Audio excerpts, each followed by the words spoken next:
səs verərək Azərbaycana qarşı bir əlavə təzyiq vasitəsi istehsal ediblər. Yaşad müəllim, biz beynəlxalq hüquq deyirik.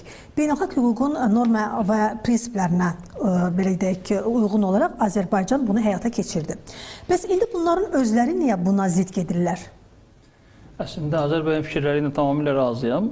Fransanı biz yeni tanımadıq. Fransa Azərbaycan torpaqları işğal altında olarkən hətta BMT Təhlükəsizlik Şurasının 4 qətnəməsi masada olduğu halda Azərbaycan ərazilərinin hüquqi cəhətdən ilhaqına yaşıl işıq yandıran ölkələrdən biri olub və sonuncu prezident Macron da əlindən gələni sərf elədi ki, Azərbaycan 44 günlük savaşda Vətən müharibəsində torpaqlarını azad edə bilməsin. Hətta müharibənin ilk günlərində bildirirdi ki, biz Azərbaycanın Dağlıq Qarabağı işğal etməsinə imkan verməyəcək. Yəni, bu dərəcədə bir avanturist bir mövqe sərgiləmişdi. Amma Azərbaycan prezidenti ilə ötən ilki görüşündə hansı cilddə biz onu gördük?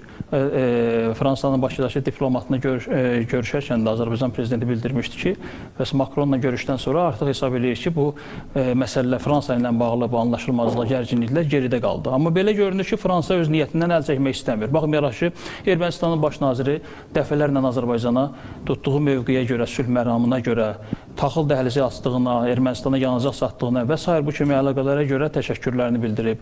Bakın Xaçatryan Ermənistan prezidenti Davos samitinə bildirdi ki, Cənab Əliyevdən sonra ona hər hansı bir əlavə etmək iqtidarında deyil. Yəni, bu dərəcədə etiraflar səslənir. Eyni zamanda bugün İqtisadiyyat Naziri Ermənistanın bəyan edir ki, Azərbaycanla dəmir yolunun tikilməsi əlavə imkanlar yaradacaq. Ermənistan var gücü ilə çalışır ki, Azərbaycanla o cümlədən də qardaş Türkiyəmizdə bir əlaqələr bundan sonra təməllər üzərində qurulsun.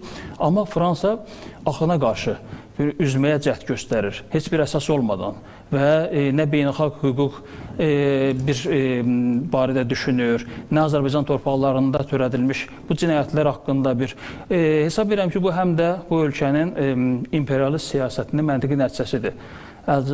Biz zamanında minlərlə Əlcəzairinin qətlinə bahis olan bir savaşlardan bəhs edirik və bu günləri Fransa həmin o insan kəllələrinin, o sümüklərindən ibarət bir muzey yaradırsa və onu qoruyub saxlayırsa, xatırlayırsınızsa, bir vaxtlar Azərbaycanın Hərbi Qənimətlər Parkındakı o dəbilqələrə hansısa bir iradlar tuturdular. Amma onlar insan kəllələrində bu günləri insanlara göstərirlər ki, baxın, bu bizim savaşlardan qalan yadigarlardır. Hesab edirəm, bu sayaq davranışların heç bir mənası olmayacaq. Xüsusilə də Azərbaycan prezidentinin və dövlətinin Qarabağın Şərqi Zəngəzurun azad olunması istiqamətində israrlı, qətiyyətli mövqeyinin ardınca separatçıların mühakiməsinin keçirilməsi, özü də onların hüquqi bütün imkanlar yaradıldığı halda, vəkillə təmin olunması halında, hətta tibbi durumları daim nəzarət altında saxlanması şərti ilə keçirilən bu məhkəmə prosesi həm də bir nümunə oldu. Necə ki, Azərbaycan ləyaqətli müharibə aparmaqla bütün dünyaya nümunə olmuşdu. Eyni zamanda hüquq müstəvisində də növbəti dəfə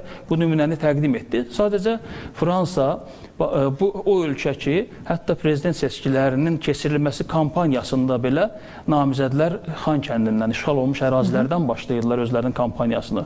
Eyni zamanda bu sonuncu hesab edən Milli Assambleyanın növbəti dəfə avanturist qətnaməsi özü də bilə-bilə ki, bir gün sonra Azərbaycanda separatçılara hökm kəsiləcək Ədalət Məhkəməsində. Bu sadəcə ermənilər qarşısında, erməni terrorçuları, separatizmi və işğalçıları qarşısında öhdəliyin sonuncu bir akkordu idi. Hesab edirəm ki, o həm də bir çirkli pulların yuyulması əməliyyatı idi ki, baxın, biz bu sayaq sonuncu töhfəmizi də sizə verdik. Bu necə ki, onların azadlığı olunması istiqamətində uzun müddət BMT Təhlükəsizlik Şurası və s. istiqamətlərə cəhdlər göstərdilər, amma heç bir nəticə olmadığı halda yenə də sonuncu dəfə bir cəhd göstərdilər, bilə-bilə ki, bunun nəticəsi olmayacaq. Bütün bu prosesdə dövlətimizin başçısı dediyi kimi peşman olacaqlar. Necə ki, bu vaxta qədər Azərbaycan qətiyyətli sözünü deyib və beynəlxalq hüquqa istinad eləyərək həm də nümunə yaradan bir addımları ilə bugün Azərbaycan artıq qlobal mənada bir sülh təşəbbüsçüsü olaraq çıxış etməkdədir. Belə olduğu təqdirdə Fransa Azərbaycanla doğru addım atan, onun əlini sıxmağa çalışan Ermənistanı xilas yolunu bu sayaq növbəti gərginlik fazasını yaratmaqdan mı görür? Bu mənada icazə versinlər biz şübhələnək ki, bir mənalı şəkildə Avropa İttifaqının Fransa başda olmaqla bölgədəki kəşfiyyatçı o missiyası ki var, onlar hər an gərginlik yaratmaq üçün ora göndəriliblər. Əks təqdirdə bu bölgədə sülhün, təhlükəsizliyin təmin olunmasına yönəlik siyasət olsaydı, bugün o şərti sərhədlərdə hər hansı bir posta ehtiyac olmadığı halda burada bir özlərinin bir şəbəkəsini qurmağa cəhd göstərməzdilər. Hesab edirəm bütün bu cəhdlər də faydasız olacaq. Amma söhbətin davamında heç şübhəsiz ki, bu məsələyə toxunacaq. Amma mən xüsusilə diqqətimi çəkən odur ki, eyni vaxtda qarşı duran tərəflər, Fransa və Rusiya, Ukraynada toqquşan tərəflər Qarabağ məsələsində, Qarabağ separatçıları məsələsində yenə də eyni mövqedən çıxış eləyirlər. Bu da çox maraqlı məsələdir.